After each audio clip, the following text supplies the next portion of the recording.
Hello नमस्कार साथियों, स्वागत है आप सभी का अपनी YouTube channel today's current world में। और 9 दिसंबर का आरपीएफ एसआई का सेकंड शिफ्ट का एग्ज़ाम हो चुका है। जो प्रश्न बच्चों के द्वारा मेरे को प्रोवाइड हुए हैं उनके ऊपर जो हम चर्चा करने वाले हैं कि आप आगे जो है क्या पढ़ के जाइएगा। कल मतलब 13 दिसंबर को 13 दिसंबर को एग्ज़ाम है अब, और 2 दिन का एग्ज़ाम होने के बाद जो है 3-4 दिन का गैप यहाँ पर दिया गया था चुनावों के होने के कारण, क्योंकि जो रेलवे जो ऑफिसर्स हैं वो आपका चुनाव में लग गए थे। ठीक है, और उसके बाद जो है यहाँ पर एग्ज़ाम कराया गया है 9 दिसंबर का फर्स्ट शिफ्ट का, जो प्रोवाइड करा दिया मैंने शॉर्ट फॉर्म में। मैंने आपको शॉर्ट वीडियो अपलोड करा दी, उसमें प्रोवाइड करा दिए गए हैं फर्स्ट शिफ्ट के क्वेश्चन। ठीक है, बाकी अगर मैं यहाँ पर बात करूँ कि सेकंड शिफ्ट में किस प्रकार के क्वेश्चन पूछे गए उनकी बात हम यहाँ करने वाले हैं बिना किसी देरी के। ठीक है, बाकी अगर आपने इसी तरह से किसी भी शिफ्ट का एनालाइज या किसी भी एग्ज़ाम का एनालाइज आपको पाना है तो इस चैनल से आप जुड़ जाइएगा। आपके परीक्षा में जो है कुछ योगदान ही यहाँ पर दिया जाएगा, और काफ़ी जो है आपका इससे आपका हेल्पफुल होने वाली है। ठीक है, और इसके अलावा जो है अगर आपको चैनल को सब्सक्राइब नहीं किया तो चैनल को सब्सक्राइब कर लीजिएगा, और बेल आइकन को ऑल नोटिफिकेशन पे भी सेट कर लीजिएगा।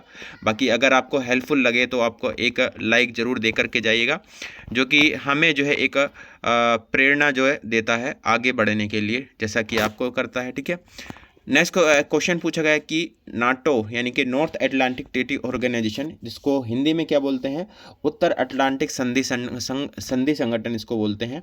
यहाँ पर पूछा गया था कि इसके अंदर कितने मेंबर है। हालांकि ये क्वेश्चन PYQ भी है, प्रीवियस ईयर क्वेश्चंस में पूछा जा चुका है। और नाटो की बात करें तो ये अमेरिका का एक सैन्य संगठन है नाटो। ठीक है, और इसकी स्थापना 1949 में इसकी स्थापना होती है। रूस के विरुद्ध में इसकी स्थापना करते हैं। ठीक है, किसके विरुद्ध में? रूस के विरुद्ध में हम इसकी स्थापना करते हैं। ये बात आपको यहाँ पर याद रख लीजिएगा। ठीक है, और अमेरिका का ये सैन्य संगठन है। ठीक है, इसके अलावा अगर आपसे बात करूँ तो इसके अंदर 32 मेंबर हैं। ठीक है, ये आपको यहाँ पर याद रख लेना है। 32 इसके अंदर सदस्य हैं। नवीनतम सदस्य इसका कौन सा है? स्वीडन। ठीक है, स्वीडन इसका नवीनतम मेंबर है, ये बात आपको याद रख लेना। ठीक है, अभी हाल ही में इसने अपनी नॉर्थ कमांड जो है कहाँ पर स्थापित करी है? फिनलैंड के अंदर स्थापित करी है, जो कि नाटो का 31 नंबर का मेंबर है। ठीक है, और रूस पर नज़र रखने के लिए 31 नंबर का अपनी नॉर्थ कमांड जो है वो आपने यहाँ पर स्थापित कर दिया। ठीक है, बाकी अगर नाटो की अगर पूछे कि नाटो का हेड कौन है आपका, इसका नाटो का यहाँ पर हेड पूछे आपसे, तो इसका पूछे आपसे हेड कौन है आपका? मार्क रूटो। ठीक है, मार्क रूटो जो है इसके हेड है। ये भी बात आपको यहाँ पर याद रख लीजिएगा। ठीक है, मार्क रूटो कभी आपसे एग्जाम में पूछ ले नेक्स्ट टाइम तो आपको यहाँ पर याद रख लेने होंगे। आंसर क्या हो जाएगा? ऑप्शन तो नहीं है यहाँ पर, खैर 32 इसका आंसर हो जाएगा। 32 इसके अंदर मेंबर है। ठीक है, नॉर्थ अटलांटिक ट्रीटी ऑर्गेनाइजेशन इसके फुल फॉर्म है। इसकी फुल फॉर्म भी यहाँ पर याद रख लीजिएगा। हिंदी में उत्तर अटलांटिक संधि संगठन इसको बोलते हैं। ठीक है, आगे देखते हैं। आगे क्वेश्चन पूछा गया कि शेरशाह सूरी का बचपन का नाम क्या था। शेरशाह सूरी का बचपन के नाम की बात करें तो इनका नाम था फरीद। ठीक है, फरीद खान जो है इनका नाम था, बचपन का नाम ये आपसे पूछा गया था। ठीक है, बाकी और जो है आपका मेडिवल हिस्ट्री में जो कि बचपन के नाम है आपसे एग्जाम में पूछे जाते हैं। इसके अलावा बुद्ध का जो गौतम बुद्ध थे उनका बचपन का नाम क्या था, महावीर जो है उनका बचपन का नाम क्या था, इस प्रकार से जो है आपका एग्जाम में क्वेश्चन पूछ ले जाते हैं। ठीक है, नेक्स्ट क्वेश्चन पूछा गया कि यवन राज्य प्रतिष्ठापनाचार्य किसे कहा जाता था। ठीक है, तो यवन राज्य प्रतिष्ठापनाचार्य की उपाधि सम्राट कृष्णदेव राय को मिली थी, इसलिए उन्हें यवन राज्य प्रतिष्ठापनाचार्य कहा जाता था। बाकी ऑप्शन में आपका क्या था आप बताइएगा कि आपका ऑप्शन में क्या दिया हुआ था। ठीक है, या फिर किस तरह से आपका एग्जाम में दिया था। बच्चे ने यही आपका बताया कि यवन राज्य प्रतिष्ठापनाचार्य से संबंधित क्वेश्चन पूछा था। तो यवन राज्य प्रतिष्ठापनाचार्य जो है वो सम्राट जो कृष्णदेव राय थे उन्हें उपाधि मिली थी, इसलिए उन्हें कहा जाता है। अगर आपसे पूछे कि क्यों कहा जाता है तो कृष्णदेव राय विजयनगर साम्राज्य के सबसे प्रसिद्ध सम्राट थे। उन्होंने इस्लामी दिल्ली सल्तनत के पतन के बाद भारत में सबसे बड़े साम्राज्य पर शासन किया। कृष्णदेव राय को कई उपाधियां मिली थी, जिनमें से एक यवन राज्य प्रतिष्ठापनाचार्य भी थी। इसका शाब्दिक अर्थ क्या है? बहमनी सिंहासन पर राजा की स्थापना, इसका अर्थ होता है। ठीक है, बाकी नेक्स्ट क्वेश्चन पूछा कि सत्येंद्र नाथ बोस किससे संबंधित है। ठीक है, सत्येंद्र नाथ बोस जो है एक भारतीय भौतिक विज्ञानी और गणितज्ञ थे। वे क्वांटम यांत्रिकी और संगणित पदार्थ भौतिकी के अग्रदूत थे। इन्हीं उपलब्धियों के लिए जाना जाता था। ठीक है, वे कौन कौन सी उपलब्धियां हैं? बोस आइंस्टीन सांख्यिकी और बोस आइंस्टीन कंडेंसेट जो है, जो इसका सिद्धांत है उसकी नींव रखने वाले कौन थे? वो यही थे। उन्होंने अल्बर्ट आइंस्टीन के साथ मिलकर विद्युत चुंबकीय विकिरण की गैस जैसे अणु के बारे में एक सिद्धांत विकसित किया। उन्होंने रॉयल सोसाइटी फेलो चुना गया था। इसके अलावा नेक्स्ट की बात करें तो उन्हें 1954 में पद्म विभूषण से भी सम्मानित किया गया था। उनके सम्मान में बोसोन शब्द का प्रयोग किया गया था, ये आपको याद रख लेना, ठीक है। तो इनका अगर आपसे पूछा गया होगा कि आपका कि इन संबंध किससे, आपका भौतिकी विज्ञानी और गणितज्ञ थे महान, ठीक है, आपको याद रखना, ठीक है। नेक्स्ट क्वेश्चन पूछा गया कि हरिमो शक्ति अभ्यास किसके बीच में आयोजित किया था। अभी मैंने हाल ही में मैंने आपको पढ़ाया है, तो शायद ये आपका क्वेश्चन जो है करंट हाल ही का पूछा है, क्योंकि एक हफ्ता ही हुआ है मेरे को, एक हफ्ते पहले ही मैंने आपको इसको पढ़ाया था, हरिमो शक्ति अभ्यास, यानी कि लेटेस्ट एग्जाम जो है लेटेस्ट आपका बना के दे रहा है, ठीक है। एग्जामिनर हाल ही में इसको आपको बना के दे रहा है कि करंट अफेयर के क्वेश्चंस या फिर आपका पेपर ही हाल ही का बनाया है, ठीक है। तो क्योंकि मैंने इसको अभी हाल ही में इसका आयोजन हुआ था, आपका कहाँ पर आयोजन हुआ था, मलेशिया के बेंटोक कैंप में इसका आयोजन हुआ था, ठीक है। तो ये किसके बीच में आयोजन होता है, इंडिया और मलेशिया के बीच में आयोजन होता है, इंडिया और मलेशिया के बीच में, ठीक है। मलेशिया की राजधानी क्या, कुआलालंपुर इसकी राजधानी हो गई, इनके बीच में आयोजन होता है, ठीक है। इसके अलावा इंडिया और मलेशिया के बीच में समुद्र लक्ष्मण का भी आयोजन होता है। समुद्र लक्ष्मण नाम का एक अभ्यास है, एक्सरसाइज है, ठीक है, युद्ध अभ्यास एक्सरसाइज है, लक्ष्मण इसका नाम है। इसके अलावा उदार शक्ति पूछे आपसे, नेक्स्ट टाइम अगर पूछ ले उदार शक्ति का आयोजन किसके साथ में होता है, वो भी इसके साथ में ही इसका आयोजन होता है, ये आपको यहाँ पर याद रख लीजिएगा, ठीक है। उदार शक्ति पूछे, समुद्र लक्ष्मण पूछे, इसके साथ में ही होता है। इसके अलावा हरिमो शक्ति पूछे, ये भी आपका इंडोनेशिया आपका इंडिया और मलेशिया के बीच में आयोजन होता है, ठीक है।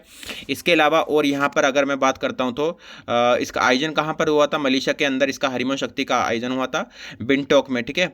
आगे देखिएगा, इसके अलावा यहाँ से जो है अपना एक्सरसाइज, आपको यहाँ से क्या है, आपको हेल्प मिलेगी, आपको एक्सरसाइज से जो है, देखो पहले एग्जाम हुआ था 2 दिसंबर और 3 दिसंबर को, तब भी एक्सरसाइज से प्रश्न देखने को मिला था। उस समय जो एक्सरसाइज आई थी, कौन सी एक्सरसाइज आई थी अभी मेरे को ध्यान नहीं है कौन सी एक्सरसाइज आई थी, लेकिन आई थी, ठीक है। वज्र प्रहार पूछा था शायद, वज्र प्रहार तो यूएसए के साथ में होता है, ठीक है। कोई सी एक्सरसाइज पूछी गई थी, मेरे को अभी याद नहीं आ रही कि कौन सी पूछी थी, ठीक है। आपको पता है तो आपको कमेंट बॉक्स में बताइएगा, बाकी देख के मैं आपको बता पाऊंगा, ठीक है। सत्यशोधक समाज की स्थापना किसने की थी, यह क्वेश्चन पूछा गया था। तो यहाँ से आपने जो भी सोसाइटीज़ हैं, जैसे ब्रह्म समाज हो गया, आर्य समाज हो गया, ठीक है, इसके अलावा जो है प्रार्थना समाज हो गया, ये सभी जो है आपको पढ़ के जाने होंगे। सत्यशोधक समाज की स्थापना जो है वो किसने की थी, महात्मा ज्योतिबा फुले ने की थी, ठीक है। महात्मा ज्योतिबा फुले ने, ये आपके पुरुष हैं, ठीक है, पुरुष हैं आपका। ज्योतिबा से आप ऐसे मत सोचना कि आपका महिला है, ठीक है। ज्योतिबा फुले जो है, महात्मा ज्योतिबा फुले, इनकी जो पत्नी का नाम था वो सावित्रीबाई फुले था, ठीक है। तो कन्फ्यूजन सी रहती है कभी कभी कि ज्योतिबाई फुले है या फिर सावित्रीबाई फुले। सावित्रीबाई फुले इनकी पत्नी का नाम था, ठीक है। ज्योतिबा फुले ये आपके व्यक्ति थे, इन्होंने सत्यशोधक समाज की स्थापना करी थी, आपको याद रखना, ठीक है। इसके अलावा इन्होंने कौन सी पुस्तक लिखी थी, आपका गुलामगिरी। गुलामगिरी पुस्तक के लेखक कौन है, वो यही है, गुलामगिरी।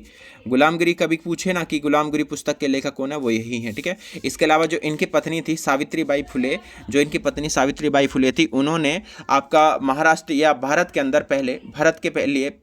अंदर पहले बालिका विद्यालय की स्थापना करी थी। एसएससी में एग्जाम में जो है टीसीएस ने पूछा हुआ है क्वेश्चन, ठीक है। आगे देखिएगा, दक्कन के पठार से संबंधित प्रश्न आए थे, तो इसके बारे में आप जरूर पढ़ के जाइएगा। दक्कन का पठार, ये क्वेश्चन से आपका आया था, पहले भी आपका दक्कन के पठार से क्वेश्चन जो है आए हुए हैं। तो आप में पीवाईक्यूज भी आप जो है एक बार पढ़ के जाइएगा, मैंने अपलोड किए हुए हैं पीवाईक्यूज आरपीएफ एसआई के, ठीक है। जनगणना से संबंधित 2 प्रश्न देखने को यहाँ पर मिले थे, सेंसस के बारे में, ठीक है। सेंसस की बात करें तो ये आपका जब से स्टार्ट हुई है, तो वैसे आपका 2011 की जो जनगणना है ये 15वें नंबर की जनगणना, ठीक है। आज़ादी के बाद की आपका 7वें नंबर की जनगणना है। 2011 की जनगणना थी, उसकी जो आपका आयुक्त थे वो कौन थे, आपका चंद्रमौली साहब थे, ठीक है। और इसकी थीम क्या थी, आपका आवर सेंसस आवर फ्यूचर, इसकी थीम थी 2011 की जनगणना की, ठीक है। यानी कि हमारी जनगणना हमारा भविष्य, ठीक है। आगे देखिए, क्वेश्चन पूछा गया कि 2024 पैरालंपिक समापन समारोह में ध्वजवाहक कौन थे, ठीक है। एक तो इसमें हरविंदर सिंह थे आपका, एक तो हरविंदर सिंह थे इसमें, हरविंदर सिंह, ये आपको यहाँ पर याद रख लेना है। और इसके अलावा आपका प्रीतिपाल, ठीक है, प्रीतिपाल एथलीट हैं, ठीक है। और ये आपका हरविंदर सिंह आपका ये तीरंदाज है, ये आपको यहाँ पर याद रख लेना, ठीक है। दोनों आपका इसमें समापन समारोह में भाग लिया था, ठीक है। आगे देखिए, क्वेश्चन पूछा गया कि चंद्रबाबू नायडू किस पार्टी से संबंधित हैं, ठीक है। चंद्रबाबू नायडू जो है ये आपका आंध्र प्रदेश के जो है सीएम है, ठीक है। आंध्र प्रदेश के सीएम कौन, आपका चंद्रबाबू नायडू है। इनकी जो पार्टी है वो क्या, आपका टीडीपी पार्टी है, तृणमूल देशमुख पार्टी जो है इनकी पार्टी का नाम है, ठीक है। बाकी ये क्वेश्चन जो है आपका पहले भी एग्जाम में पूछा जा चुका है आपका टीसीएस के द्वारा, ठीक है। इस आरपीएफ में तो नहीं पूछा गया है, कौन सी नदी मिलकर, इसके अलावा यहाँ से अगर मैं बात करूँ तो यहाँ के जो उप मुख्यमंत्री है वो भी आप याद रख लीजिएगा, क्योंकि वो एक अभिनेता हैं और उनका नाम क्या है, पवन कल्याण है। ठीक है, पवन कल्याण यहाँ के उप मुख्यमंत्री हैं और जो कि एक अभिनेता हैं, ये आपको याद रख लेना है। ठीक है, इसके अलावा विजय थलापति जो है उन्होंने भी एक पार्टी बनाई है वहाँ पर तमिलनाडु के अंदर। विजय थलापति अभी हाल ही में बनाई है और उन्होंने नीट का एग्ज़ाम को ख़त्म करने के लिए बोला है। आपको कमेंट बॉक्स में बताना कि उन्होंने कौन सी पार्टी बनाई है विजय थालापति ने। ठीक है, कौन सी नदी मिलकर सुंदरवन डेल्टा बनाती है। ठीक है, कौन सी नदियां मिलकर सुंदरवन डेल्टा बनाती है, क्वेश्चन पूछा गया था कि गंगा, ब्रह्मपुत्र और मेघना नदियां मिलकर सुंदरवन डेल्टा जो है वो आपको बनाती हैं। ये बात आपको यहाँ पर याद रख लीजिएगा। ठीक है, ये क्वेश्चन आपसे पूछा गया था। किस राज्य का जन्म दर सबसे अधिक है, ये क्वेश्चन पूछा गया, तो बिहार का जो है, बिहार का जन्म दर है वो सबसे अधिक है। और इसके अलावा सबसे कम की बात करें तो आपका केरल का है। ये बात आपको यहाँ पर याद रख लीजिएगा। ठीक है, बाकी ये क्वेश्चन जो है मेरे को प्रोवाइड हुआ है, और क्वेश्चन मेरे को प्रोवाइड होंगे तो शॉर्ट वीडियो में जो है मैं उनको प्रोवाइड करा दूंगा, ताकि वहाँ से जो आपका कम समय आपका वहाँ पर लग सके। और यहाँ से जो है आपको जो है क्वेश्चन अभी मिले हैं तो मैंने आपको प्रोवाइड करा दिए इसमें। बाकी आपको हेल्पफुल रहा हो तो लाइक ज़रूर कर दीजिएगा, और चैनल को सब्सक्राइब नहीं किया तो चैनल को सब्सक्राइब जरूर कर दीजिएगा। बाकी थैंक यू फॉर 20,000 सब्सक्राइबर होने वाले हैं। 50 आई थिंक 40 नहीं, कितना बचा है, ये मेरा बचा है आपका 10 to 15 सब्सक्राइबर बचा है 20,000 होने में। बाकी उसके लिए थैंक यू, तहे दिल से आपका शुक्रिया, और इसी तरह से आप जो है सपोर्ट करते रहिएगा। ऑल द बेस्ट, और इसी तरह से एनालाइज आपको देता रहूँगा। ऑल द बेस्ट, जय हिंद, जय भारत।